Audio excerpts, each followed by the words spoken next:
Just happy, man. You know, I'm just a lot more happier here with my family, you know, my baby girls, you know, it's just a lot more life here to me than just being in the States. Cause, oh my gosh, living in LA, all I did was just work 24/7, 24/7, 24/7. Yep. I do work here, but I find time for myself. Like the pool match we're about to go play. That's my free time. Yeah, you know? Absolutely. So let's go to the family real quick.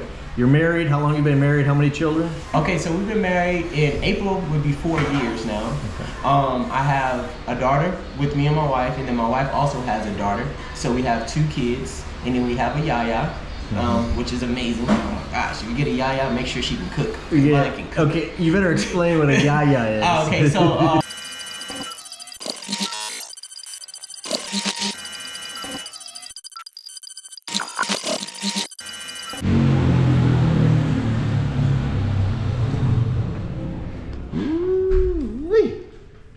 MGC, you guys see where we're at. I don't get in here enough. You know why? Because of the girls and everything else that happens here. Yeah, so I want to bring something different to the channel. We're going to be doing some interviews with people. We're going to start out with a friend, pool partner, and everything else. Everybody knows Desmond. What's up, man? I was just editing and I just realized that Desmond and I never told you that he's a part owner of Miko's Gentlemen's Club behind me. So that was our fault. We got excited. We got an interview very quickly. But Andre, you know, Desmond, you know, and Amit, the owner of Paradise, are the 3 owners of the Miko's Gentlemen's Club. So I just wanted to insert that. I can't film too much because the girls and it's nighttime and it's crazy. So let's just get right into it. How long have you been here in the Philippines? Staying, I've been here in March would be 2 years. I've been here, but I've been coming since 2017. Okay. Yeah, so that's the first time I ever embarked on the Philippines. And a little bit of history before that. Where were you? Where were you? What did you do? So before that, you know, I was a musician. I traveled the world doing music. And the reason how I came about the Philippines was because Paulie Mac was the person who booked me at High Society in 2017. I think I was in China or Japan on tour, one of those. And we ended up coming over here to do a show. I actually fell in love with it. And then we ended up coming back, I want to say 6 months after that. And we ended up doing Royal Club and a couple of other more clubs here in the Philippines. And from there, I was also in my transition of trying to transition out of music into business. You know what I mean? So what did you do in the music industry? I was a rapper, songwriter. Okay. You know what I mean? So I wrote for some people, and then I also was my own artist as myself. I started off out at Swagger Splash, and then going up 12 to 3, walk in the spot, no ID. Circle real tight, just me and my team. A couple model bitches around me. Always taking pictures around me. Only keep the realest around me. Knowing what the deal. I might be the realest nigga ever though. Goofy nigga that's word to Jim Carrey. Hope walk around the club and everybody turn up, burn up. Bottles going around to the sun up. I like a light skinned chick with some thick hips. If she got that wet, I'm trying to skinny dip. All my niggas live, pulling chicks like they supposed to. If she not a 10, we toss away like some tofu. All the bottles gone, where the bottles at? We take them to the crib, ayy, where the party at? All my niggas round me, man, we never broke. We stay stacking vegetables, nigga, we call that artichoke. I'm a boss, so we heavy ball. I pass a chick behind my back like I'm Chris Paul. I don't know about you, but I get to it. 10 stacks in the aisle, man, I guess everything free. When you're around me, club going up 12 to 3. I made an egotistical move, and I was just like, oh, well, I had much success as this name. Let me change my name and do it again. It didn't go so well. It didn't go so well as my new name, but it's the journey that really counts. You know what I mean? Like, and I still have a big passion for music, so it's all good. One of the first times I met Desmond, he invited me to a video shoot he was doing somewhere. I got lost. I don't know. I'll show you a little clip of it here. It really turned out cool. It was a fun visit. He gave me a little attention, which I really liked, and ever since then, we just kind of had a friendship. So how about business-wise, back in the States, did you have some restaurants and stuff? Well, no restaurants in the States, man. It was mostly online stuff. You know, I have a digital marketing company where I do marketing for certain businesses. I've done marketing for, that's actually how me and Andre met. Yeah. You know what I mean? Andre hired me to originally do the marketing for him, and then he wanted to transition into something else, so he decided to just kind of go with something else. But I've done marketing for other companies here in the Philippines also. Yeah, nice. So, back home, it was e-commerce. It was my marketing business, a little bit of Turo, and then some Airbnb. You know? Okay. So, and that's all I did back home. And before that, I worked with Don Rickles for a while. You know, I was his personal assistant for a while. Don Rickles, the old comedian. Yeah. I tell you, I was frightened to death, but it was a great experience. You have 2 kids, 2 fine sons. 3. Was that in a trailer camp? That was it. And I have 2. Yes. And I have 1 in the Philippines. But, hey, the war was on. I was lonely. I ran after a truck. What did I know? You want candy? Like a dummy, I stopped.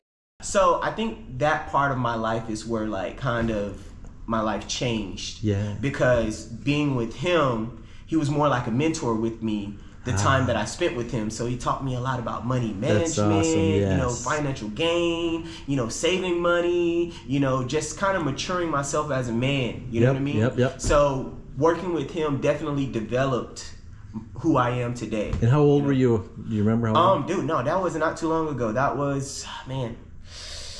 Well, when I say not too long ago, I can't say not too long ago. Yeah. You're only 38 right? Exactly. So maybe like 8 years ago. Yeah, I want to say about 8 years ago now. Yeah, about 8 years ago now. Good. Yeah, Good you deal. know, but it developed a lot for me, man. Because I was in a position in my life too where I'm like, okay, music is doing good, but music is not gonna last forever. Okay. What can I do after music? You know, Yeah. and then I started speaking about business, and then he told me one valuable lesson that I learned that I keep doing today. He said, never recreate the wheel. You know what I mean? Yeah. He said in life, never recreate the wheel. Yeah. He told me, you see somebody doing something successful and they're good at it. You know, if you want to do that exact same thing, figure out what they're doing wrong and just do it better. Yeah. And so that's kind of like what I kind of like just strive to do. I figure out things that are working. Yep. And then I try to get into it and figure out how can I put my own touch on it to make it a little bit better.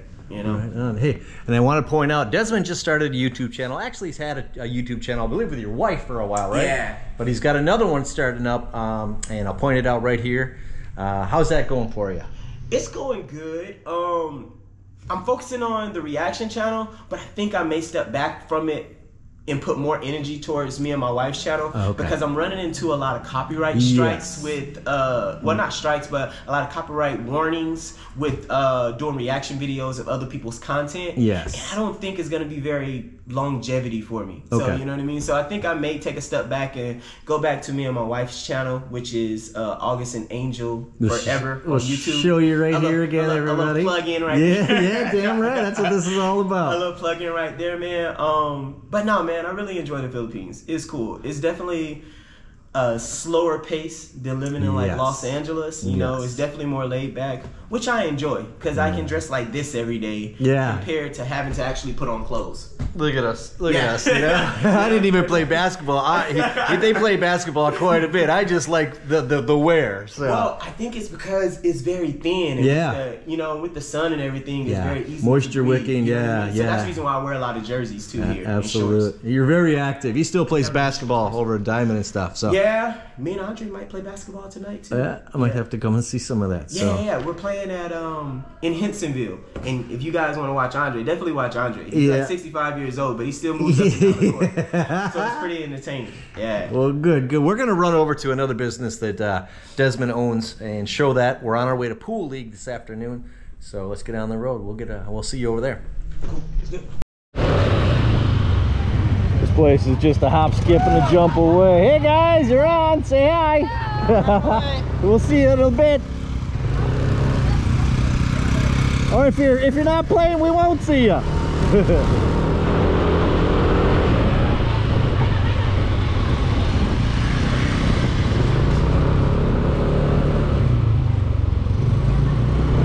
Let's get a quick back street tour.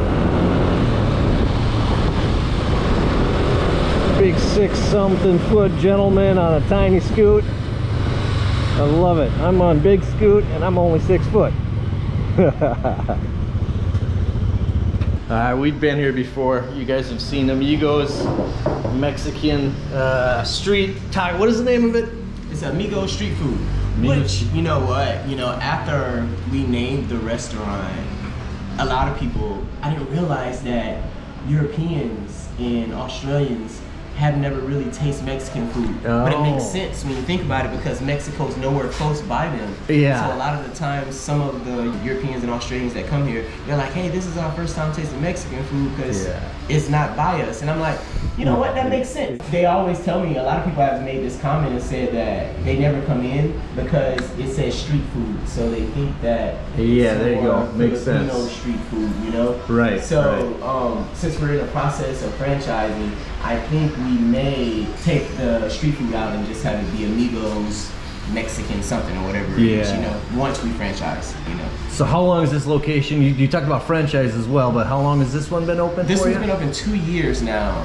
2 years in January it's been open. Okay. So we made it past the 2-year mark. Yeah. We just have to keep it going. That's success here. Yeah, That's you know what I mean? here. So we're just trying to keep it going. I want to say for the people that have made certain remarks about the restaurant and certain things about it, we are looking into it to try to better fit some of you guys' options. Like I know a lot of people want corn tortillas. The masa is a little bit expensive. That's the reason why we don't do corn tortillas. Okay. And a lot of I've seen some remarks about the regular tortillas, that they're not traditional tortillas. The reason why we don't make the traditional tortillas is because you add yeast, and with us we've noticed that we don't sell enough right now to add yeast because then those tortillas will go bad fast. Yeah. Even if we kept them in the freezer. So that's the explanation of why our tortillas don't have the yeast inside of the tortillas. Okay. Is there a best seller? Anything you'd recommend? I would say the street tacos. People I love love that. the street tacos. The birria tacos, and actually a lot of people are starting to like the fish tacos. So, very you know, nice. Yeah. Nice. I just did an evaluation of things that's not selling and selling. So I'm gonna be taking some things off the menu, and I'm also gonna be adding some newer things to the menu. Okay. And your menu is on Facebook? Yes, the menu is on Facebook. If you guys order, make sure you guys order directly from our Facebook page, Amigo Street Food PH, because it's 30% cheaper than grabbing Foodpanda. We have our own delivery service, so it comes out a lot cheaper for you guys in your pockets. There you go, guys. There you go. If you're living in town or if you're just visiting in a hotel or something, take advantage of that. So the first business I did here was a call center, and I was doing well until pandemic, and then pandemic kind of destroyed that. I also did an Airbnb business, and that was very successful actually. The reasons I had to sell that was other personal reasons, you know what I mean? Other personal reasons. But my business partner now with me, he's actually the person who bought that business from me, and he still has that business now to this day. Nice. So I think business here in the Philippines is very lucrative if you can do it right. My suggestion, based upon my experience, you can't compete with Filipinos in business. Us Westerners, at least, we're looking for a certain amount of profit, and I've learned that a lot of Filipinos, they don't need as much profit as we need, so they can sell things a lot cheaper than we can sell also.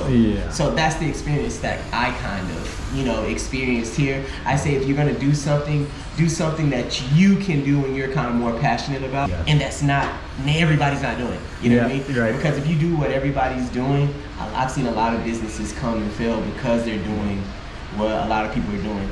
Life is about risk. You gotta take the risk. You gotta take the risk. I know what that's all about. You gotta take the risk. Yeah, you know really what I mean? do. Like, you guys packed up and you moved here. For the people that moved here, you took the risk of moving here. So risk in life. You find a reward. You're living. You're actually what I mean? living rather than you're stuck in that rut. And I was stuck in a rut for many years, and I'm glad I made the move. It looks like you've been successful. You're glad you made the move. Just happy, man. You know, I'm just a lot more happier here with my family, you know, my baby girls, you know, it's just a lot more life here to me than just being in the States. Because, oh my gosh, living in LA, all I did was just work 24/7, 24/7, 24/7. I do work here, but I find time for myself. Like the pool match we're about to go play. That's my free time. Yeah, you know? Absolutely. So let's go to the family real quick. You're married. How long have you been married? How many children? Okay, so we've been married in April would be 4 years now. I have a daughter with me and my wife, and then my wife also has a daughter. So we have 2 kids, and then we have a yaya. which is amazing. Oh my gosh, if you get a yaya, make sure she can cook. Yeah. Can cook. Okay, you better explain what a yaya is. Okay, so basically, she's like our nanny and our maid. Okay. And she cooks 3 meals a day for me, which is great. Personally, at first, I was a little thrown off by it. I'm like, nah, this is not for me. So I never asked her to do anything or anything like that, you know. But then I told my mom, and my mom was like, you can wash the dishes yourself, your lazy ass. Like, you know what I mean? Like that, you know? But then moving here and then actually like just kind of going into the system, you kind of like, it's a big relief to not like have to do a lot of things, like worry about cooking. And I mean, I know my wife is just spoiled because she doesn't have to do any of those things. So, I mean, I kind of learned to love it, you know? Yeah. I'm still kind of hesitant. Yeah. If I need a glass of water, I don't ask her to go get me a glass of water. I go and get my own water. But like, say for example, if I need my basketball uniform washed by a certain time, she'll wash it. She's great. That's great. Yeah, she's great. So does she run errands as well, shopping and all that, or is it more just in-house? No, it's really just in-house. So my wife's daughter, her name is Kate, she has CP. She has cerebral palsy, so she can't walk. So she's with her 24/7. Yeah. So we'll do the shopping, and then she'll just come and she'll be able to cook everything up for us. Okay, good. Yeah. All right, you guys, we got to get out of the way. Looks like he's got some customers, so we're going to go to Pool League. We'll continue a little bit there, and we'll show a little pool to y'all. So, all right, here we go.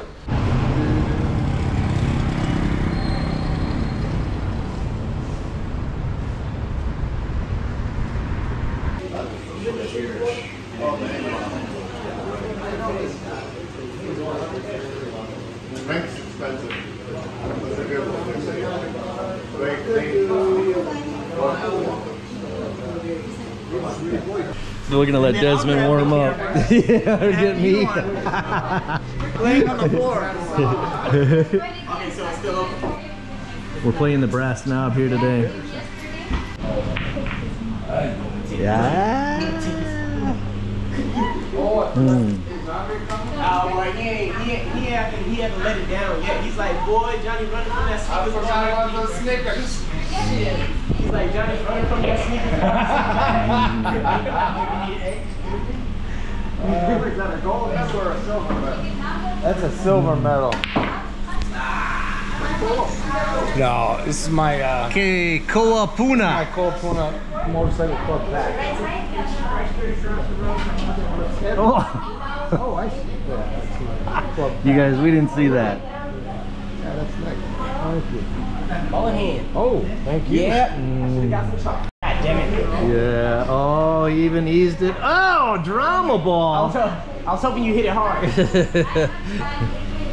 was hoping you hit it hard. See what Johnny's got. No. Yeah. Correct. I like that shirt, dude. That's I love those shirts. Oh, that doesn't look like one of the local ones, is it? It's a Thailand shirt. Okay, I was gonna say it adds a little stuff on the top, whereas usually the faces they glow in the dark too. I think it does. Yeah. Desmond had a pool table at his house, and I remember when he bought that back in the day, I said it's probably going to become a folding table like mine became. Exactly what happened. And he ended up selling it after a few months, and now he's going to try his hand at some podcasting as well. So yeah, I mean, I want to kind of bring light to a lot of the things that are happening to a lot of the people here, especially like relationships wise. Yeah. I want to kind of like interview like guys, very girls, smart. you know what I mean, about like their experiences dating foreigners, or what the foreigners' experiences are dating some of the Filipinos. Yes. And some of the negative things that happen and some of the positive things that happen.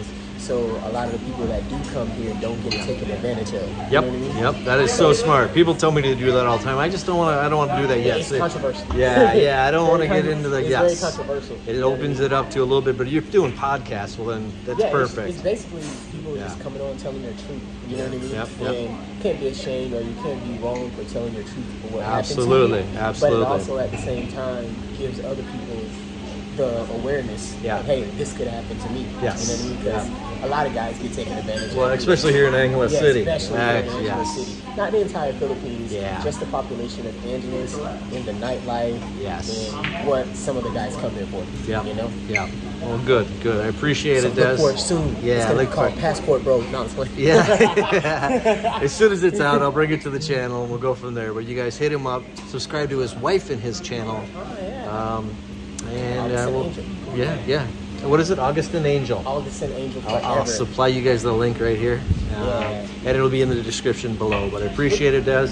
All right, you know, hopefully this will serve everybody well. Going to be bringing some interviews to the channel more and more. So, all right, man. See you later. We'll get you guys in the next one. See ya. Thank you very much.